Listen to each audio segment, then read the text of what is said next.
Good afternoon, everyone, and welcome to the joint committee meeting of the Public Safety and the Government Operations Committee.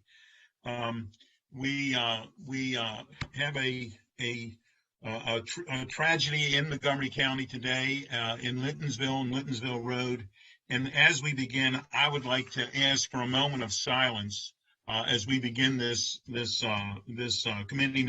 joint committee meeting for those who are suffering in the Littonsville area.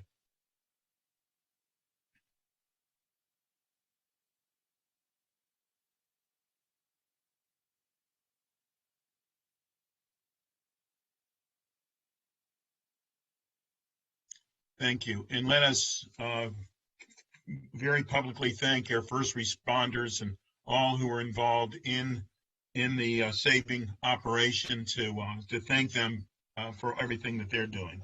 And this afternoon, we are discussing the public safety radio system modernization and the radio replacement system as well. We have the two items, but obviously there's some overlap there. Ms. Farag has done, as always, an excellent job in preparing this packet. And before I begin, I'd like to turn it over to the co-chair, Councilmember Navarro, if she has any opening remarks. Thank you, Mr. Chairman. Not a lot to say other than it's very important that we obviously approve these items. I think that we have been working hand in hand for quite a while to make sure that we could modernize these systems. And I think we all understand how important and how critical this is for our public safety. So I'm just eager to get going and approve these items. Thank you.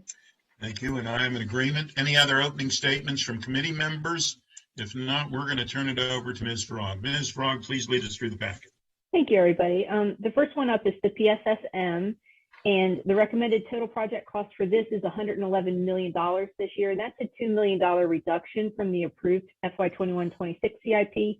The project savings of $2 million was transferred over to the Dickerson Radio Tower project, which this joint committee has also reviewed. That was a new project put in the CIP this year. So this project was first approved in FY 09, and over the years it's provided funding to several different sub-projects and the associated staff charges needed to upgrade and modernize various public safety systems. The two active sub-projects that are left are the law enforcement records management system and the very last component of the radio system infrastructure project, which everybody is very, very familiar with. That radio system project was the 22 new towers that just went live last March, I believe, so it's been a year. And there had been some challenges getting that up and running, and it was dealing with a lot of the same issues that we're going to discuss in my next item, but I wanted to go through the advanced messaging and responder locator project, which is part of the radio system infrastructure. This puts messaging, advanced messaging, and GPS locator capabilities on the public safety radios, and that way they can trace the locations of first responders. Up until now, it's been they can only trace them by their vehicles, right? So if something's really critically gone wrong and somebody is lost on site, it would be very difficult to find them at this point.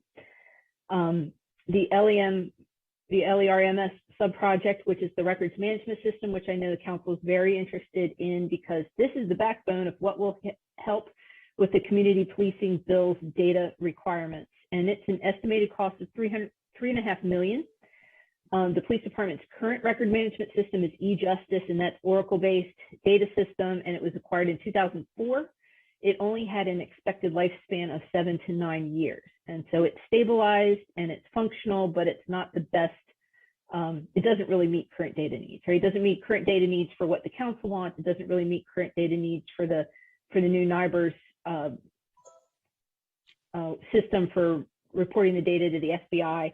And it's not really great for helping them with crime analysis within the department, right? So getting a new system on board is really critical. There's not much I can tell you about the procurement process at this point. They are conducting face-to-face negotiations, or they're planning that for early March. But once the contract is signed and awarded, it'll be approximately 18 to 24 months for full implementation. They'll be able to tell us more once that has occurred. I am going to recommend that the Joint Committee stay updated on this project, probably come back in the fall for an additional update just to understand what the status is and how it's moving forward. And I did already mention the advanced messaging and responder location solution. That's $1.2 million. And keep this question in mind for the next project that we're going to do, but it would be helpful to understand how this advanced messaging responder locator solution will work with replacement radios, which is the next project we're going to look at. But at this point, I was recommending approval for these two sub-projects within the PSSM. And I certainly am in agreement with your suggestion. Any comments from the Joint Committee? We will take silence being golden, Ms. Frog. We are going to do that by acclamation. Thank you. Okay, so there were a couple of projects going around with radio lifecycle replacement. And the first one was the PSSM that we just discussed, and there was $20 million in that, I believe in 2011, to upgrade all of the public safety radios to the 800 megahertz frequency to meet the federal requirements for nationwide public safety radio interoperability. After 9/11, it was very important that cross jurisdictions could work with each other and communicate with each other. Last year, the amended CIP included a new project called County Radio Replacement and Related Equipment, and that completed the remaining county radios that had not been transitioned. That included 412 radios for Department of Transportation, along with 10 radios and splitters for bidirectional amplifiers within the Montgomery County Detention Center in the Department of Correction. All of that work was completed last year, and that project is pending closeout. And they've moved now to a brand new project, which is providing for the replacement of all the radios that have been purchased since 2011. And they've reached their end of life cycle too. Those radios were purchased. They do currently have some obsolescence concerns, like their batteries, which are FM-based batteries, and they're no longer made. The county is using UL-based batteries to replace them, but that may actually invalidate certification. I'm not quite sure if that presents any kind of functioning failure or safety concern, but it is definitely something to keep in mind as we move toward replacing all the radios. And TEBS is going to begin replacing police, sheriff, and fire radios first. And then other agencies scheduled for the out years include Department of Corrections in 2027, Department of Transportation, and DGS in 2031. So it would be helpful to understand exactly what type of procurement process is going on for the new radios. Are they available under an existing contract with the county, or will the county have to issue a request for proposals? And due to the inherent safety and reliability needs public safety personnel have regarding radio communications, it would be very helpful to understand what radio features are required to provide those elements. And additionally, it would be helpful for the committee to better understand whether or how new radios will be compatible with the 2.7 million sub-project that was providing the ASTRO advanced messaging and responder location solution. I think this is critical, just as critical as the 22 radio towers, to stay up on to ensure that you're procuring, the exact type of public safety radio that first responders need in very high stress and often high danger situations. The RSIP itself, the towers are not worth much if the public safety radios are not working on them. So I'm not sure if Mr. Adcock or somebody else from TEBS would like to speak a little bit about procuring these new public safety radios. Mr. Ed, and I did want everyone, and you might have mentioned this, Ms. Frog, but I did want to mention that TEBS stands for Technology and Enterprise Business Solutions. Well, I had to look too, because we always talk about it that way. But anyhow, Mr. Adcock, I have a feeling you knew what TEBS stood for. Are you going to be answering these questions, please? I'll be glad to. I'll defer first if Director Roper has anything she wants to share or not first. Director Roper. I don't have anything. We can move forward. Thank you. Okay. And thank you, Director Roper, for being here. I appreciate that as well. Oh, you're very welcome. Well, to answer your first question about, I think one of the questions you got to be pretty quick there, but the one about whether radios will be interoperable with the new features of the A3 integration, the advanced messaging, yes, they will be. The idea is that any license that we have on a radio now is transferable to said new radio that's replaced. It's basically just one for one. If we take one out of service, we put the other one in service and just transfer licenses over. Because that's the same thing we do for radio IDs and everything else that's all there. So it is transferable. That is no issue on that part. And feature set wise, of course, it'll be able to work with those features. That's the idea. The purchasing of radios, we do have a contract still in place with the county does. It's under the one I've been administrating for the radio system upgrade as a whole.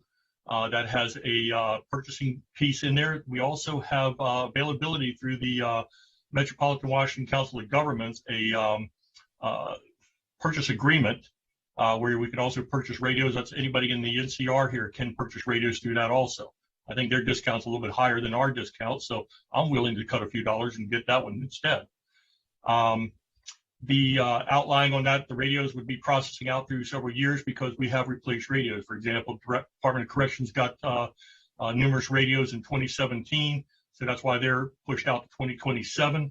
However, the other units, like we said, their radios were purchased in 2011, and that is becoming a problem now because parts are out. Some of the radios have been obsoleted a couple years ago now, and with the change of the people who do the certification of the radios to make sure that they are safe, that they're okay to walk into a scene. I'll say, like, unfortunately, like that Laytonsville scene where we had the house at the Rupert landscape where it blew up. They were to walk in there with a radio that was not matched and set up correctly and cause a spark, we have a problem. So that's why there's an urgency behind that. Plus, we just can't get any more of the FM batteries, and batteries only last a couple of years before they just can't take any more charges.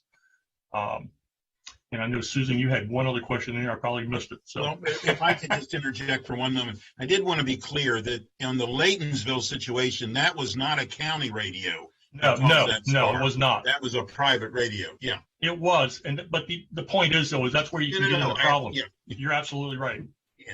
Yeah. I just didn't want someone to think that was we have enough issues on our own. But yes, thank you. And go ahead, sir. Thank you for clarifying. That's correct, sir.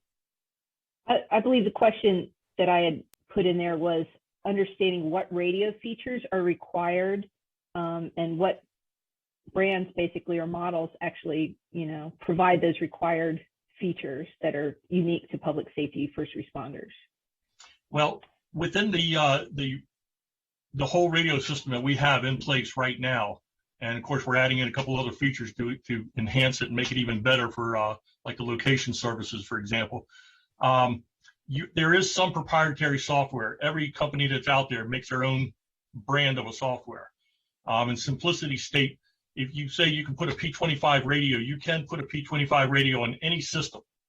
I equate it to the use of you buy a brand new TV and it comes with its own remote. And that TV with that remote can do a whole lot of things because it's proprietary to the TV. It can, besides changing channel volume and turning it on and off, it can set the sleep timers. It can change the hues of the TV, the color and everything. You can do all these little fancy features. But you go to use that universal remote, you can only turn the TV on and off, change the volume, change the channel. You lose a lot of that feature set that you have paid for. And similarly with the radios, yes, we could put any P25 radio on here. That's the whole design behind interoperability. The whole region here is on Motorola, which is very helpful because when we're trading code plugs and we share everybody's code plug in this whole region, we have everyone's. And a code plug is the software that's written into a radio. It says, here's all the channels you can talk on and all the different talk groups that they have in there, all the little features that you can use, which are standard, but you end up going with a base system on some radios, and that's all you're going to get is like you got to tune to a channel, you can only do certain features and talk, but you cannot do group talking, you can't do advanced messaging, you can't do a location services often, and you have to actually have a different software to program them, which means you have to have a different server set up in order to operate them and make sure you have them. Plus, setting up parts and services for that is another maintenance contract you have to have in place for those additional or for some additional system radios that you would bring in from outside. But the big one is that interoperability with the whole region here. I mean, from Frederick County all the way down to Prince William County and over to PG, et cetera. That's crucial with all of our operations here. Mutual aid is important. Right now, DC's over on our radio system in Silver Spring. That's an example of how this interoperability is so critical for what we do. And while you can get a regular radio to do it, it makes it a little bit different when you have to program in a whole separate group. I will contend this, and since we already bought the radios, I would say for a unit that is public service, not public safety, but public service, I will refer to like DOT with the snowplow trucks, for example. When it's time to replace those radios, we could go for a lesser model, if you will, a lower cost model, less features, because they don't require. They are on the lowest tier model right now that Motorola puts out. We wanted to go to an even less expensive radio. We could, but we'll have to have some of the infrastructure to support it, between personnel and the and like a server and software and some maintenance for it also. But it's an option that in as we approach 2030 to look at buying radios to replace theirs, which will end up end of life cycle, to look at a less expensive radio in that option. Very good. Anything else, Susan? Yeah, I didn't ask this in the staff report, but I just thought of it. How many public safety radios are beyond repair right now? I mean, are you facing any kind of crisis numbers, or is it just starting? What is the urgency as far as getting these replaced? Well, the urgency is more of the parts availability. Radios are working. When we get into, like I said, the batteries we're like gold right now. If anybody has them, or platinum, I mean, we can't get them. I actually held off like 2 dozen of them, held them in a cabinet, and they were gone in a week, just because that's how the turnover is on them. As far as the radios that are obsoleted, we are at a difficult point. We're not getting the parts that we need for them right now. That would be the Apex 7000 model, which has been sunsetted about 2018. So we're trying to make do with radios. I mean, we kind of did this a long time ago with the old XTS radios that were part of the network before we changed the system, and we would basically have hangar queens for parts. So we have to take one out of service in order to fix a second one. Okay. Anything else, Ms. Farag? No, I'm recommending approval of this, and again, for the joint committee to follow up on it, just to check on progress sometime in the fall. Thank you. Chair Navarro, any other thoughts on? I know your opening statement was we shouldn't do this, and I think we all agree with the opening statement. So any other committee members have anything else to add? I have a feeling this is by acclamation. Am I correct? I have some head shaking, yes. So with that, Ms. Frog, we are doing this by acclamation as well. Is there anything else to come before the joint committee? No, that's it. Thank you all very much for being with us. Thank you for everything that you're doing. We are adjourned.